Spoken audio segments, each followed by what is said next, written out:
අද අපි කතා කරන්න යන්නේ අලුතෙන්ම රිලීස් වුණ AMD B550 chipset එකත් එක්ක එන motherboard එකක් ගැන. ලංකාවේ ගන්න තියෙන AMD Ryzen motherboard වල price එක බලුවම මේක premium motherboard එකක්. මේකේ model එක වෙන්නේ Asus ROG Strix B550-F gaming Wi-Fi. මේ motherboard එක මගේ ඊළඟ PC build එකට ගන්න තමයි මම හිතාගෙන ඉන්නේ. ඉතින් අපි බලමු මේ motherboard එක කොයි වගේද කියලා.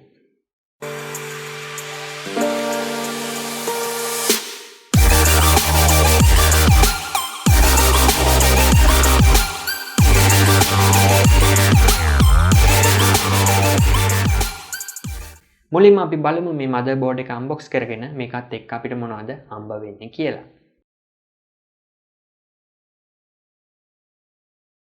box එක open කරපු ගමන් උඩින්ම Wi-Fi antenna එක බලා ගන්න පුළුවන්.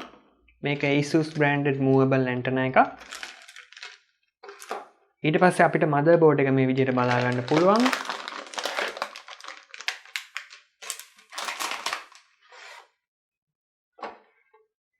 මෙතනදී අපිට user guide එක, supporting disk එක, quick start guide එක, specification sheet එක, ROG thank you card එකක්, ROG sticker card එකක් වගේම මෙතන accessories කිහිපයක් අපිට බලා ගන්න පුළුවන්. SATA cable 4ක්, addressable LED extension cable එක, M.2 screws දෙකක්, M.2 rubber pad දෙකක් සහ zip ties 7ක් අපිට මේ motherboard එකත් එක්ක හම්බ වෙනවා.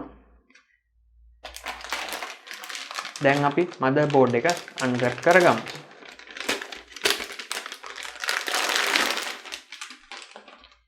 මේ විදිහට තමයි motherboard එක බලා ගන්න පුළුවන්. දැන් අපි motherboard එකේ design එක ගැන ටිකක් කතා කරමු. මේක full size ATX form factor board එකක්. මේකේ color theme එක ගත්තොත් black and grey matte finish එකක් තමයි තියෙන්නේ. ඒ වගේම board එක පුරාවට texture design එකක් අපිට බලා ගන්න පුළුවන්. board එක දැක්ක ගමන් ඇහැ යන්නේ back panel IO cover එකට. මෙතනදී Aura Sync ROG logo එකක් අපිට බලා ගන්න පුළුවන්. මේ board එකේ තියෙන එකම RGB light එක. ඒ වගේම VRM heatsink දෙකත් මේ board එකට හොඳ නිමාවක් අරගෙන එනවා. ඒත් එක්කම අපිට M.2 slot දෙකටම heatsink මේ board එකත් එක්ක හම්බ වෙනවා. මේ board එකේ 12+2 pace power delivery එකක් තියෙන හින්දා හොඳ stable overclocking experience එකක් අපිට ගන්න පුළුවන්. CPU එකට power දෙන්න තියෙන 8 pin සහ 4 pin EPS power connector දෙකකින්. ඒ වගේම LED 4ක් සහිත QLED indicator එකත් මේ board එකේ බලා ගන්න පුළුවන්. මේකේ tech spec ගැන කතා කරොත් AMD AM4 CPU socket එකට අපිට පුළුවන් 3000 series 4000G series වගේම BIOS update කිරීම මගින් අලුත්ම 5000 series processors මේ board එකත් එක්ක use කරන්න. ඒ වගේම DDR4 dual channel ECC DIMM slot 4ක් තියෙනවා. උපරිමයේ 128GB 4600 MHz OC mode එකේ වැඩ කරන්න පුළුවන්. B550 chipset එකේ ආපු ලොකුම feature එකක් තමයි මේ PCI Gen 4 පහසුකම. මේ board එකේ අපිට පුළුවන් PCI Gen 4 graphic card එකක් වගේම PCI Gen 4 storage device එකක් use කරන්න. මේකේ උඩින් තියෙන M.2 slot එක PCIe Gen 4x4 ආකාරයටත් යටින් තියෙන M.2 slot එක PCIe Gen 3x4 ආකාරයටත් වැඩ කරනවා. අපිට මේවට NVMe SSD හෝ SATA SSD භාවිතා කරන්න පුළුවන්. ඒ වගේම 6GB/s SATA port 6ක් තියෙනවා.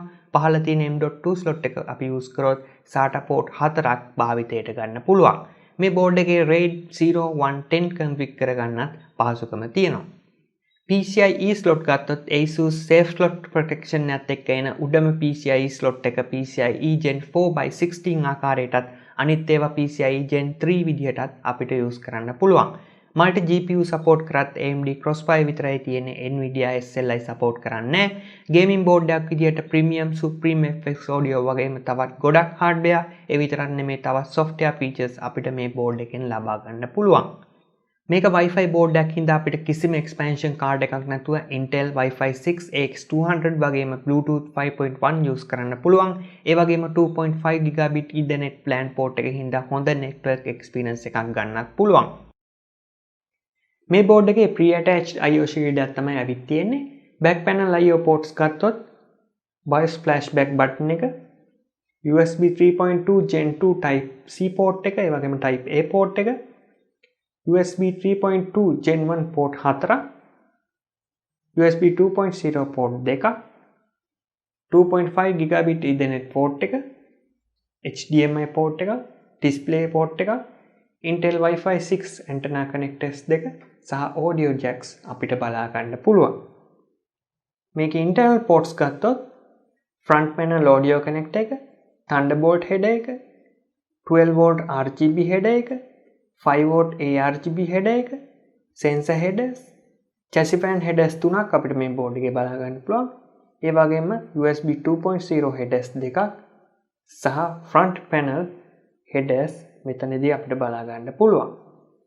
ඒ වගේම USB 3.2 Gen 1 front panel header එක සහ 24 pin main ATX connector එක අපිට මෙතනදී බලා ගන්න පුළුවන්. ඒ වගේම board එකේ උඩින්ම ගත්තොත් 12 volt RGB header එකක්, CPU fan header එක සහ optional CPU fan header එකක් අපිට බලා ගන්න පුළුවන්. BIOS flashback feature එක ගැන කතා කරොත් මේක ගෙදරක assemble කරන කෙනෙක්ට ගොඩක් වටිනවා. අලුත් 5000 series processor එකක් ගන්න හිතාගෙන ඉන්නවා නම් පරණ processor එකක් නැතුව ලේසියෙන්ම BIOS update කිරීමේ හැකියාව අපිට මේකෙන් ලැබෙනවා. මම ඒක කරන හැටි වෙනම වීඩියෝ එකකින් දාන්නම්.